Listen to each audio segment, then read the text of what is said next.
Morning, everybody. Man,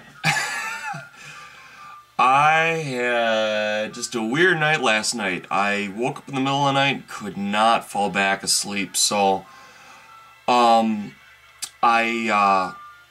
can't give you an update on this quite yet. At this point, I was hoping I'd have a big chunk of that done, but needless to say, it's gonna be a late night tonight.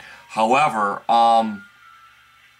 I still want to get a couple of things done for you guys and for some people out there.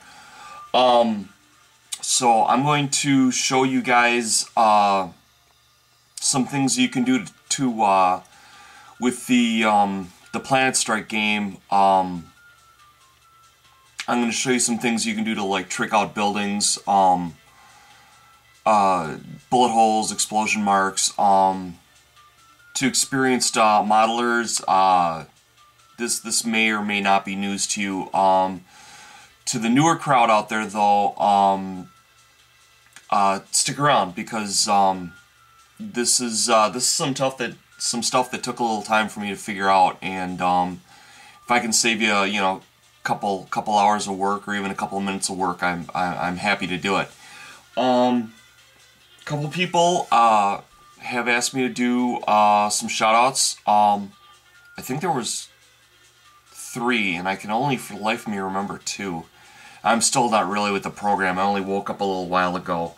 But I want to click on their websites and tell you a little bit about these people.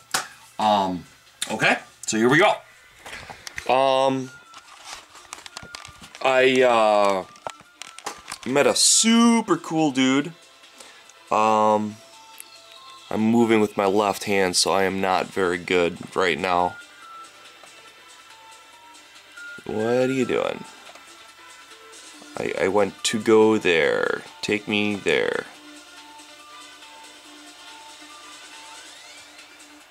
Alright. This guy, just for his name alone, I am jealous. I believe it's pronounced Voyeur, and us guys in America, we have names like Bill and Bob and Tom, and we just hate you because your name is far cooler than our name is. But above and beyond that, he's a very cool dude. That's a quick snapshot of him. He has done some awesome damage work on this Rhino, and he's doing a lot of how-tos and stuff. Very cool guy, super nice. He did a vid kinda out to me on doing rock bark work, and it was very entertaining.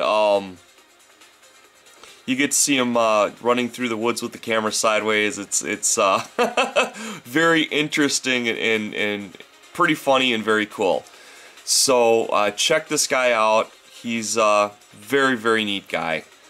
And now I'm with my useless left hand controlling this. There's another guy, Ripper0518. If I click on this picture, it'll just go back. Ah, here we go.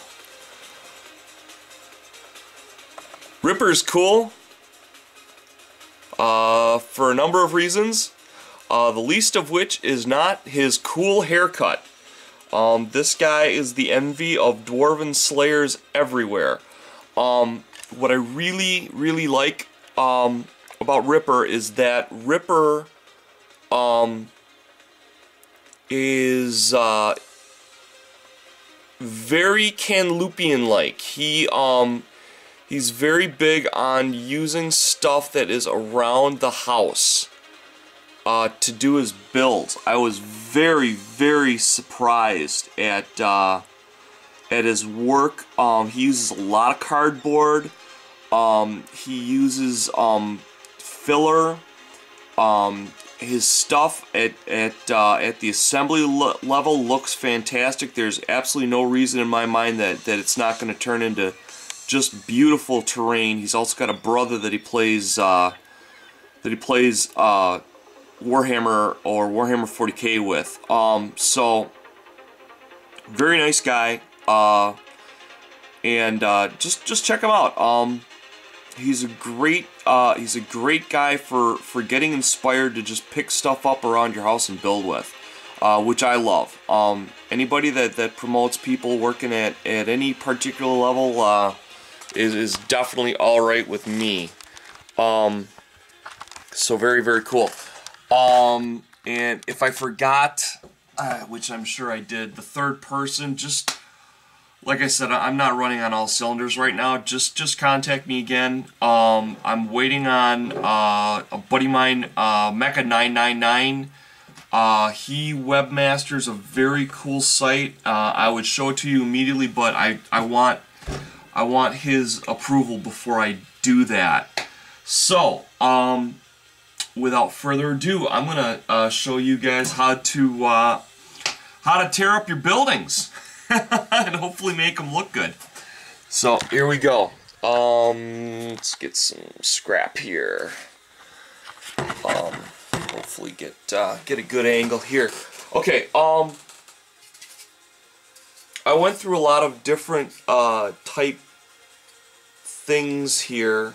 Some of them accidental. They were like already there. Some of them on purpose. But I'm going to show you how to do this kind of stuff and tell you kind of the things to look out for when you're working on it. I'm sure this is like 101 bullets, but I'm going to let you know about it, and I'm going to let you know some of the problems that you may run into with it. It's just taking any kind of a sharp instrument, usually a pencil or a pen, and people will poke holes for their machine marks, their machine gun marks. Now that's fine, but if you do it with pink, even with blue, if you don't get paint down in there, you'll see the core color if you get close enough to look at it. So be extra careful that when you do black, take the tip of your brush and shove it into those holes. Pretty much that's the rule for all this stuff. A more realistic bullet hole that I thought of last night and came down and tried it and it worked. So you take your tweezers and you just push in the edge of the tweezers and you pull out. Now that's going to give you a very three-dimensional hole. If you've ever looked at bullet holes in concrete, they're very irregularly shaped. And you can't even really tell necessarily that it's a bullet hole as much as a pit mark. Usually you tell more by the pattern of the holes as opposed to tell that it's a bullet hole. But you just take your corners and you just get them about, I don't know, like 2 millimeters apart, and just press down, pinch, and pull. And then you'll get these really nice bullet marks. Now these can also function as like a heavier weapon. Like this could be like a light firearm where this is like a 50 cal. And like I said, the same goes with all these. Your problem is going to be getting paint down in there. But this should actually give you some texture if you give it a heavy dry brushing, which is good. It'll give it a more realistic look. I'm not a particular fan of this, but I have seen it done, and it doesn't work really well for me, but that doesn't mean it can't work well for you. It's the star-shaped patterns. The key is when you're cutting, start off, I'm going to do a kind of a giant one here to show you, and you just downsize it. Kind of go from the point of the hit and then eject it out. Let's see if I can get a better tip on this.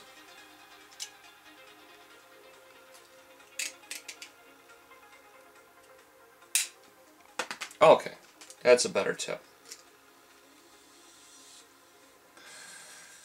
Oh. it's this way. Okay, anyhow. Ooh, running out of time. Alright, I'm going to go right on to the next one. You get the main idea. You cut star shapes and you pluck it out. I'll do this here. Just poke through, all the way through, and you'll have a hole. Then what you want to do is you want to dig that hole out. And what's going to end up happening is it'll give you a nice, like a cannon hole in your wall. And just, I don't have any fingernails really, but just pluck it with your fingernails and tear it up. And try and give it a bit of a rough look. Okay, so there's an explosion hole. Alright, best of luck guys. Take care. Bye-bye.